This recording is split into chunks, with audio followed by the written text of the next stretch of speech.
Zalia fún ọmọ orogún rẹ̀ ní ásíìdì mu ní ìpínlẹ̀ Kaduna. Zalia Shuaibu ti wà ní àhámọ́ ọlọ́pàá ní Kaduna lórí ẹ̀sùn pé ó fún ọmọ orogún rẹ̀ ní ásíìdì mu. Ọmọ oṣù mẹ́ta ni ọmọ náà, Mariam Ibrahim lórúkọ orogún rẹ̀ tó jẹ́ ìyá ọmọ yìí.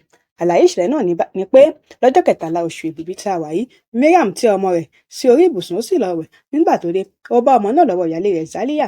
Zalia gbé ọmọ Mariam fún ó sì bọ́ síta.